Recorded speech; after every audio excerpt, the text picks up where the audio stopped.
تعادل سلبي 0-0 ما بين النادي الاهلي وحرس الحدود في الشوط الاول، طبعا زي ما تابعنا مع بعض وتابعنا مع كابتن زيزو وكابتن خالد بيومي. كابتن زيزو الشوط الاول 0-0 في النادي الاهلي اخطر في بعض الهجمات القليله جدا الخطيره، لكن برضه يعني ما فيش تسيد كامل، النسبه متكافئه. وحضرتك يمكن وكابتن خالد توقعت وحضرتك قلت لي 0-0 الشوط الاول.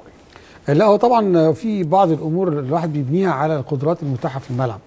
فالنادي الاهلي اللعب خلف المدافعين مش موجود بكثره، يمكن المره الوحيده اللي هي كره جونيور اللي اتلعبت من حسام غالي واتلعبت بالعرض المتعب وطلعت من فوق العارضه، هي دي الهجمه الوحيده اللي كانت فيها نوع من التنظيم النسبي. الفرصه الثانيه اللي هي الاخطر بالنسبه للشوطين، للشوط الاولاني قصدي الفرقتين، اللي هي فرصه عماد متعب، تعتبر فرصه عشوائيه لانها جايه من مدافع بطريق خطا بس انفراد كامل الفرصه، بس مش هجمه مبنيه يعني. لا لا لا لا. واحنا اتكلمنا يا كابتن حدايما، والفرصه دي هي الوحيده اللي تقدر تقول ان هي فرصه بالنسبه لفرقه حرس الحدود في اول 3-4 دقائق، زائد التسديده الحلوه بتاعت احمد عيد عبد الملك. طبعا انا شايف ان يمكن احنا اتكلمنا على حاجتين مهمين جدا بالنسبه للنادي الاهلي، هو الانتشار، حسن الانتشار والدقه في التمرير. الاثنين دول هم اللي يتناسبوا مع القدرات المتاحه في الملعب، بس دي ما كانتش موجوده. هذه الفرصه اللي بنتكلم عنها الهجمه الوحيده اللي كانت منظمه، وكان فيها عشان كده تجد ان في 4 لعيبه حوالين الهجمه نفسها. غير كده ما تلاقيش كثافه عدديه داخل ال 18.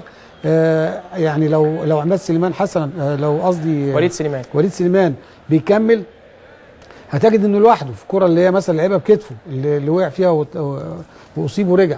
هتجد ان جونيور لوحده، هتجد عماد لوحده.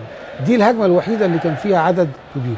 طبعا دي برضو احد الكرات اللي هي في الاول خالص بالنسبه للحارس. انما انا شايف ان طبعا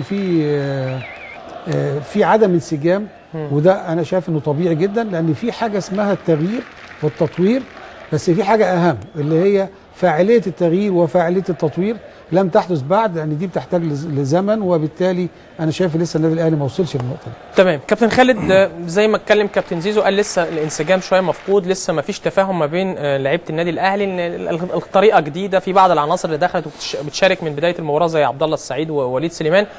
انت شايف ايه يا كابتن خالد في الشوط الاول، وشايف مانويل جوزيه عشان يكسب الماتش ده المفروض يعمل ايه في الشوط الثاني؟ كابتن طارق العشري عايز يخطف الماتش، المفروض يعمل ايه في الشوط الثاني؟ هو اولا في اختلاف في طبيعه وشكل اداء النادي الاهلي في الحته. طب معلش يا كابتن، هو في الايربيس بس معلش انا اسف، اتوبيس النادي المصري بيتكسر في غزل المحله، ومعايا على التليفون احمد الشناوي حارس مرمى النادي المصري. احمد ازيك؟ الحمد لله. عامل ايه؟ اخبارك ايه؟ كويس؟ الحمد لله كله تمام. مبروك طبعا النهارده الفوز، لكن سمعنا ان في تكسير اتوبيس النادي المصري وفي مشاكل في الطريق، مش عارفين نمشي خالص والله، كسرنا الاتوبيس كله بقى، الازاز اللي ورا كله اتكسر خالص، مش عارفين نمشي خالص يعني. حتى مشينا خطوتين، كل ما خطوتين ومفيش، الامن ضعيف جدا والدنيا بايظه خالص، الاتوبيس مش عارفين نمشي. انتوا لسه في المحله يا احمد؟ ما احنا لسه عندنا الكارته برضه، يعني الجمهور بتاعنا حتى واقف عشان يحمينا عشان اللي بيحصل، عشان كمان بيقولوا في ضرب نار قدام كمان، فمش عارفين فين. ضرب نار؟ بيقولوا في آلي وفي حاجات كده. لا لا لا لا. يعني انتوا لسه في غزل المحله ولسه ما اتحركتوش، يعني لسه في المحله. 5 دقايق عدينا الاستاد، 5 دقايق كده يعني، الاتوبيس اتكسر في الفتره اللي احنا مشينا فيها، فوقفنا على جنب دلوقتي والجمهور بتاعنا حوالينا والامن، بس لسه مش عارفين هنمشي. طيب احمد معلش، يعني برضه قول لي، في حاجه حصلت من فريق النادي المصري تخلي جماهير المحله زعلانه من الفرقه؟ مفيش حاجه خالص؟ لا بالعكس، ده هم الجماهير بتاعهم شجعونا واحنا رحنا لهم ومفيش، يعني الامور طبيعيه خالص. استغربنا من حتى الاتوبيس متكسر، مش عارفين يعني ليه. طيب بشكرك يا احمد، بشكرك، وان شاء الله نتابعكم وان شاء الله تخرجوا من المحله بالسلامه. بس طبعا يا كابتن خالد يعني مش عايز، يعني احنا جوه مصر يا جماعه مش بره مصر، يعني المحله من الغربيه دي جزء من محافظه في مصر، فمش عارف يعني بصراحه الاحداث دي كلها ربنا يستر، ربنا يستر، وضرب نار وزي ما بيقولوا وطوب ومش عارف ايه. اتمنى ربنا يستر، اتمنى ده اول اختبار حقيقي لجنه مسابقات اتحاد الكوره.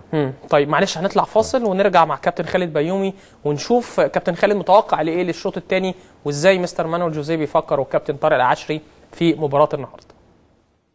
حسيت ان حرس الحدود ما عندوش الدافع او حافز الفوز او القتال على الوصول لمرمى النادي الاهلي. هي من اسوء الاشواط الثانيه بالنسبه لطارق العشري، اذا كان في التغييرات واذا كان في اداء اللعيبه. يعني فريق خسران 1-0 وكان بيلعب تامين دفاعي ومنزل محمد شعراوي بدل راس الحربه الثاني محمد مكي. اعتقد انا اللي صوتي واطي.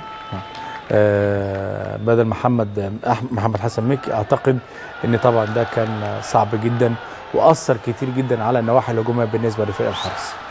اللي عجبني في الشوط الثاني في النادي الاهلي اول ربع ساعه فقط لا غير، لان جوزيه عمل تعديل. بدل ما جونيور كان متطرف ناحيه اليمين على اسلام رمضان، خلاه يلعب راس حربه ثاني مع عماد متعب. ده اللي عمل فرق كبير، وده اللي ريح عماد متعب وخلاه يجيب السهوله اللي انت شفتها ديت عشان يقدر يشتغل كمان كراس حربه صريح. وخلى حسام غالي يشتغل صانع العاب مع عبد الله السعيد ووليد سليمان، وخلى محمد شوقي تحتيهم على الدايره، والاربع مدافعين كان بيزود فتحي وسيد معوض. ده اللي عمل كثره عند النادي الاهلي، وده اللي خلى الفارق كبير جدا النادي الاهلي في اول ربع ساعه في الشوط الثاني. وكمان عمل له انتشار كويس اللي اتكلم عليه الكابتن زيزو، وعمل حته التمرير السليم عن حسام وعبد الله السعيد وكمان وليد سليمان. ثالث حاجه انه ادى لعبد الله السعيد تعليمات نسبيه بالرجوع للخلف تحت دايره نص الملعب، واتحرك كتير جدا منهم الكره بتاعت وليد سليمان اللي اتعملت، وبعض التمريرات اللي يمكن وعشان يبقى قريب برضه من حسام غالي وشوقي ويقفل منطقه الحته. وبرضه عنده حته التمرير السليم عبد الله، لانه لاعب مهاري ولاعب موهوب، ادى فرق كبير جدا النادي الاهلي في حته نص الملعب، وده اللي عمل الفرق الكبير. طارق العشري انا في رايي يعني خاف من النادي الاهلي يعني بمبالغ جدا، زياده عن اللزوم. النادي الاهلي كان عنده ثغرات كتيره، خاصه ورا الجبهه اليسرى اللي فيها سيد معوض كان ممكن يشتغل فيها كويس لو احمد سالم صافي خد دور كويس، لو كان عنده استمرار باحمد راسين حربه زي احمد سلامه او احمد عبد الغني واحمد مكي، ويدي احمد عيد عبد الملك وكمان احمد سالم صافي، وعنده الاثنين الارتكاز. النادي الاهلي بدا يتراجع نسبيا بعد التغييرات دي، كانت ممكن تدي افضليه لفريق الحرس. عشان كده اعتقد ان التعديل في الطريقه بالنسبه للحرس كان سيء جدا. برضه لعب بنفس الطريقه اللي كان بيلعب بيها، واحد كراس حربه واثنين من الطرفين على الشمال، مع ان هو مطالب اكتر بالهجوم ومطالب اكتر بالفوز ومطالب اكتر يضغط على النادي الاهلي، وده ما تمش، واستفاد من النادي الاهلي في حته تقارب مسافات او الخطوط اللعيبه. النادي الاهلي انا في رايي بعد ربع ساعه بعد الهدف اخطا كتير جوزيه في تغييراته اللي احنا يمكن طالبنا بيها من الشوطين، ولكن التغييرات جرت برضو على غير العاده كابتن كريم. بمعنى الفرقه بدات تنسجم، وبدا شفنا عبد الله السعيد بيتحرك كويس وحسام غالي في تفاهم عالي جدا، في تحرك من الاطراف عن طريق سيد معوض في الكره اللي شفناها دي، كره احنا طلبناها، اللقطه اللي طلبناها توريك مدى التفاهم الموجود بين حسام غالي دي. من الاول عبد الله السعيد عمل باص سليم جدا في ثانيه، وبعدين كده حسام غالي هيديها لعبد الله السعيد تاني، كره اتعملت على طول، حسام غالي هيعمل باص بشكل رائع، كان اسرع بكتير من الشوط الاول. بص تحرك ده عبد الله، تحرك وليد، التحرك ده ما كانش موجود في الشوط الاول ده، واللي فتح لوليد عماد متعب. بص عماد متعب دخل جوه خد معاه المدافع ففتح السكه لوليد سليمان، ودي سرعه الانتشار وسرعه كمان الارتداد الانتشار بتاع فريق النادي الاهلي، وسرعه كمان التمرير السليم اللي ما كانش موجود في الشوط الاول بسبب تضارب الشكل ما بين حسام غالي وما بين عاشور. الاختصاصات اللي خدوها في الشوط الثاني اداهم ريحهم كتير جدا، وكمان تعب وارهق خط دفاع فريق الحرس. قلت لك التغييرات بتاعت النادي الاهلي لما لقينا فريق الاهلي ينسجم زي ما شفنا كده، عبد الله السعيد مع متعب مع غالي مع جونيور ووليد سليمان، بدا في حركه كويسه، بدا في نشاط اكتر من نص الملعب. هو راح مغير ومنزل دومينيك على حساب جونيور، اوكي ماشي بنفس المكان، يعني اتحط في راسين حرب مع متعب. انا اللي استغربت منه تغيير متعب. متعب لاعب بيشتغل قطري، فتح لك مساحات كتيره جدا وانت كسبان 1-0، وفي الشوط الثاني الحرس مطالب انه يتعادل. المفروض ان انت تعمل ايه؟ بتزود راس الحربه، عندك متعب موجود مع دومينيك، وغير كده كمان لان الحرس هيفتح، فعندك مساحه في نص الملعب يشتغل منها عبد الله السعيد، يشتغل منها حسام غالي اللي ما كانتش موجوده في الشوط الاول. انا في رايي من افسد الشوط الثاني في اخر نص ساعه بعد ربع ساعه الاولى هي تغييرات من جوزيه، ورد عليها طارق العشري بتغييرات انا في رايي سيئه جدا، منها تغيير محمد شعراوي، ممكن يكون لعيب كويس ولكن مش مكانه في المباراه ولا دوره في المباراه ولا وضعه ان انا خسران 1-0. انا حسيت كده برضه هو يعني برضه لاعب لسه ما لعبش وما خدش، هيبقى في صعوبه امام الاهلي اول مباراه وانت خسران. وايه الدور اللي طالبه من محمد شعراوي؟ هل هو يقفل على نص الملعب ما انت خسران 1-0 2-0 زي 1-0؟ ما بتلعبش في كاس، انت بتلعب في دوري مطالب ب3 نقاط او على الاقل التعادل. كان المفروض تنشيط او تنزل واحد يكون عنده نواحي هجوميه، لو انت عاوز تمسك نص الملعب زي دانيال ايبوع ممكن يشتغل شويه في الحته الهجوميه. انا في رايي التغييرات بتاع طارق العشري ردا على تغييرات جوزيه برضه افسدت نص ساعه، في رايي كانت سيئه جدا من كلا المدربين. اذا كان في طريقه اداء الحرس بالتعامل الفني بتغييرات بيشيل راس حربه ويلعب بنفس الطريقه وبنفس النهج في نص الملعب بتقفيل دفاع وهو خسران، ما استغربتها من طارق العشري. النقطه الثانيه بتاعت جوزيه، تغييراته افسدت بشكل كبير جدا انسجاميه النادي الاهلي اللي بانت في اول ربع ساعه، في اخر ثلث ساعه.